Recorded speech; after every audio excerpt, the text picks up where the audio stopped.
105واں زبور۔ خدا اور اس کے لوگ۔ خداوند کا شکر کرو، اس کے نام سے دعا کرو، قوموں میں اس کے کاموں کا بیان کرو، اس کی تعریف میں گاؤ، اس کی مدح سرائی کرو، اس کے تمام عجائب کا چرچا کرو، اس کے مقدس نام پر فخر کرو۔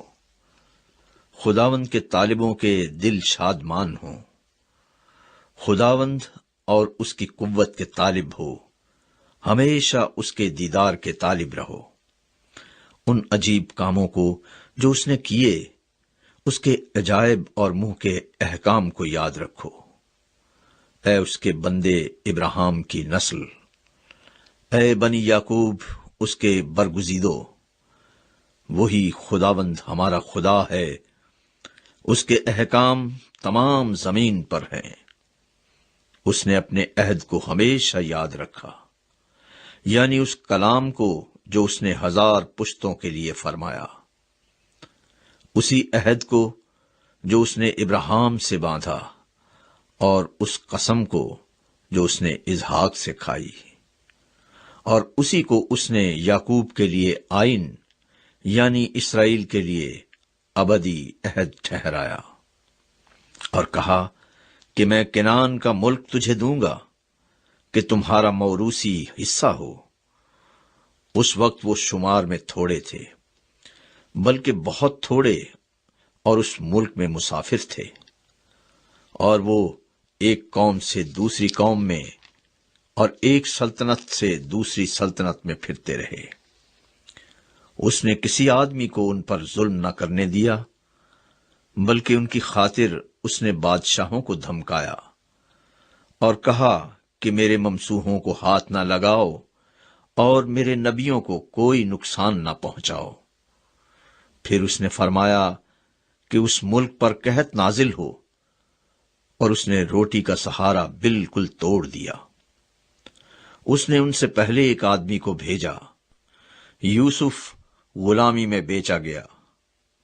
انہوں نے اس کے پاؤں کو بیڑیوں سے دکھ دیا، وہ لوہے کی زنجیروں میں جکڑا رہا، جب تک کہ اس کا سخن پورا نہ ہوا۔ خداوند کا کلام اسے آزماتا رہا، بادشاہ نے حکم بھیج کر اسے چھڑایا، ہاں، قوموں کے فرما روا نے اسے آزاد کیا۔ اس نے اس کو اپنے گھر کا مختار اور اپنی ساری ملکیت پر حاکم بنایا، تاکہ اس کے امراء کو جب چاہے قید کرے اور اس کے بزرگوں کو دانش سکھائے۔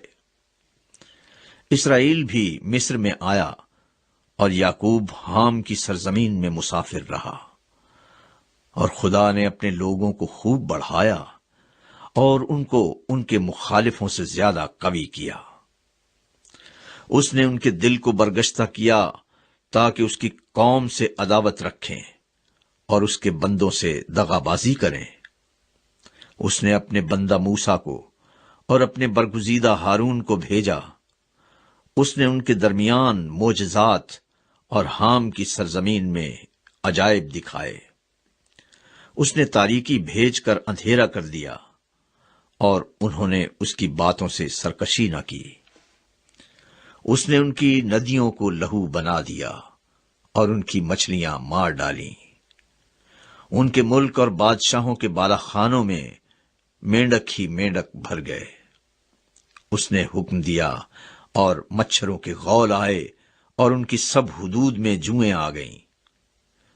اس نے ان پر میہ کی جگہ اولے برسائے، اور ان کے ملک پر دہکتی آگ نازل کی۔ اس نے ان کے انگور اور انجیر کے درختوں کو بھی برباد کر ڈالا، اور ان کی حدود کے پیڑ توڑ ڈالے۔ اس نے حکم دیا تو بے شمار ٹڈیاں اور کیڑے آ گئے، اور ان کے ملک کی تمام نباتات چٹ کر گئے، اور ان کی زمین کی پیداوار کھا گئے۔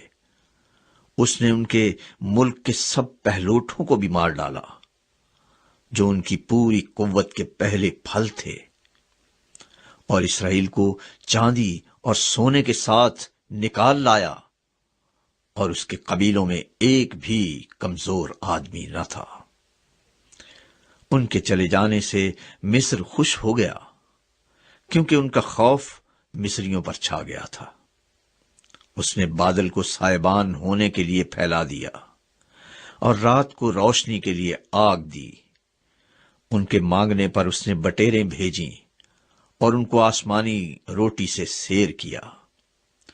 اس نے چٹان کو چیرا اور پانی پھوٹ نکلا اور خشک زمین پر ندی کی طرح بہنے لگا، کیونکہ اس نے اپنے پاک قول کو اور اپنے بندہ ابراہیم کو یاد کیا، اور وہ اپنی قوم کو شادمانی کے ساتھ اور اپنے برگزیدوں کو گیت گاتے ہوئے نکال لایا، اور اس نے ان کو قوموں کے ملک دیے، اور انہوں نے امتوں کی محنت کے پھل پر قبضہ کیا، تاکہ وہ اس کے آئین پر چلیں اور اس کی شریعت کو مانیں۔ خداوند کی حمد کرو۔